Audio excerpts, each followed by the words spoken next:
ሰላም ጤና ይስጥልኝ። ፈጣን እውነተኛና ወቅታዊ መረጃዎችን ወደ እናንተ የሚያደርሰው የፈጠነ ሚዲያ ነው። ዛሬም በዓለም አቀፍ መድረክ መነጋገሪያ የሆኑና እጅግ አንገብጋቢ የሆኑ የሰዓቱን ዜናዎች ይዘንላችሁ ቀርበናል። በዛሬው የዜና እትማችን የአሜሪካን ደህንነት ስጋት ላይ የጣለውና የዶናልድ ትራምፕ አስተዳደር ዋነኛ ኢላማ ያደረገው አደገኛው የቬንዙዌላ የወንበዴ ቡድንና የአሜሪካ ሚስጥራዊ ኦፕሬሽኖች ምን ደረጃ ላይ ደረሱ?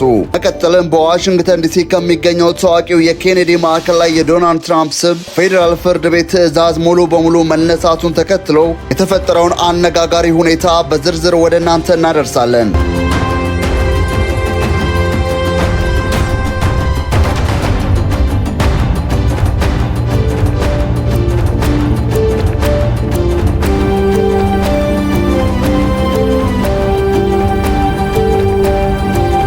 ቬንዙዌላው አደገኛ የወንበዴ ቡድንና የአሜሪካ ሚስጥራዊ ኦፕሬሽኖች። አሜሪካ በቬንዙዌላ የአየር ክልል ውስጥ በመግባት ወታደራዊ የአየር ጥቃት አልፈጸመችም። ነገር ግን የአሜሪካ መንግስት ይህንን ዓለም አቀፍ የወንጀሎች ቡድን ብሎ በይፋ ፈርጆታል። የአሜሪካ የውጭ ጉዳይ ሚኒስቴርም የቡድኑ መሪ በሆነው ሄክተር ሩስተንፎርድ ላይ የ$5 ሚሊዮን መያዣ ሽልማት አውጥቶበታል።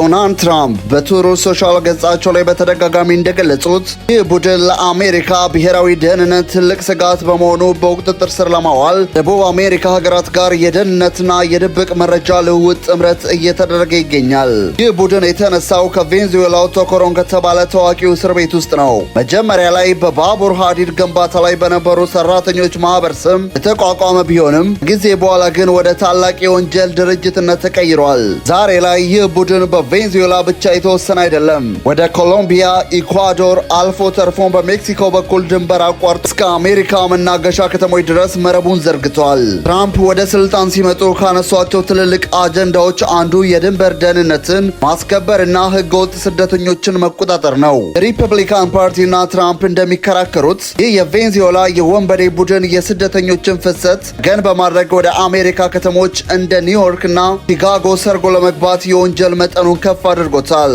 በዚህ ቡድኑ ማጥቃት የትራምፕን የድንበር ፖሊሲ ስኬታማነት ለማሳየት ትልቅ ማረጋገጫ ነው። የአሜሪካ ደቡባዊ እዝ በላቲን አሜሪካ ያለውን የወንጀል መረብ ለመበጠስ ከክልሉ ሀገራት በቅርብ እየሰራ ነው። ምንም እንኳን የአሜሪካና የቬንዙዌላ የኒኮላስ ማዱሮ መንግስት ዲፕሎማሲያዊ ግንኙነት ውጥረት የነገሰበት ቢሆንም የጋራ ጠላት በሆነው በዚህ የወንበዴ ቡድን ላይ ግን በተዘዋዋሪ መረጃዎችን የመለዋወጥ ስራዎች እየተሰሩ መሆኑን የውስጥ ምንጮች ይጠቁማሉ።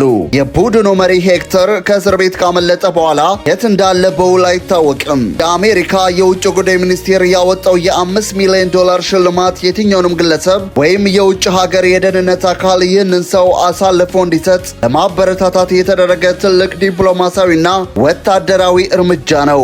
የፈጠነ ሚዲያ ወቅታዊ መረጃዎችን ማድረሱን ይቀጥላል። አሁንም የምንቆየው እዚሁ አሜሪካ ውስጥ ነው።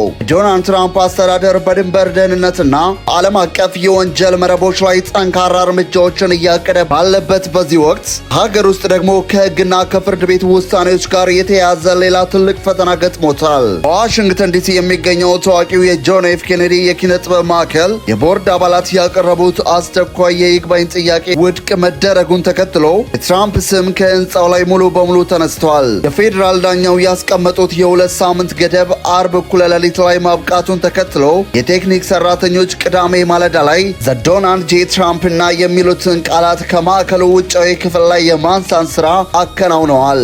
ማዕከሉ በ1964 በኮንግረስ ውሳኔ 35ኛው የአሜሪካ ፕሬዝዳንት ጆን ኤፍ ኬኔዲ መታሰቢያነት የተሰየመና 1971 የተከፈተ ሲሆን እነዚህ ተጨማሪ ቃላት በህንፃው ላይ የተካተቱት ባለፈው ታህሳስ ወር ትራምፕ የተመረጡ የማዕከሉ የቦርድ አባላት ሙሉ ድምፅ ነበር። ይሁን እንጂ የአሜሪካ ዲስትሪክት ዳኛ ክሪስቶፈር ኩፐር ባለፈው ወር በሰጡት ባለ 94 ገጽ ውሳኔ ስሙ በህገወጥ መንገድ መታከሉን በመግለጽ እንዲነሳ ትዕዛዝ አስተላልፎ ነበር። ዳኛው በውሳኔያቸው ማዕከሉን የሰየመው ኮንግረስ ነው፣ ስሙን መቀየር የሚችለው ኮንግረስ ብቻ ነው ማለታቸው ይታወሳል። ከዚህ በተጨማሪ ትራምፕ ማዕከሉን ለ2 ዓመታት ዘግተው እድሳት ለማድረግ ያቀረቡትን ጥያቄ ፍርድ ቤቱ በጊዜያዊነት አግዶታል። ትራምፕ ባለፈው የካቲት ወር በቀድሞ ፕሬዝዳንት ጆ ባይደን የተሾሙ 18 የቦርድ አባላትን በማባረር እና ራሳቸውን ሰብሳቢ በማድረግ ማዕከሉን ተቆጣጥረውት የነበረ ቢሆንም ከዚህ የፍርድ ቤት ውሳኔ በኋላ አስተዳደሩን እንደሚለቁ አስታውቀዋል።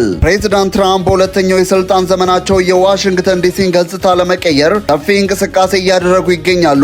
ከእነዚህም መካከል ከአርሊንግተን ብሔራዊ መቃብር አቅራቢያ ለ250 ጫማ ቅስት ለመገንባት ያወጡት እቅድና ባለፈው ጥቅምት ወር አስፈረሱት የዋይት ሀውስ ምስራቃዊ ክንፍ ቦታ ላይ $400 ሚሊዮን የሚያወጣ ግዙፍ የመሰብሰቢያ አዳራሽ ግንባታ ይገኙበታል። ሆኖም የዚህን አዳራሽ ግንባታ ፍርድ ቤት በዚህ ወር መጀመሪያ ላይ ያገደው ሲሆን የትራምፕ አስተዳደር በበኩሉ በውሳኔው ላይ ይግባኝ ማለቱ ታውቋል። ለሰዓቱ የያዝንላችሁ ፈጣን ዓለም አቀፍ ዜናዎች እነዚህ ነበሩ። መረጃዎቻችን በፍጥነት እንዲደርሳችሁ ቻናላችንን ሰብስክራይብ ማድረጋችሁን እንዳትረሱ።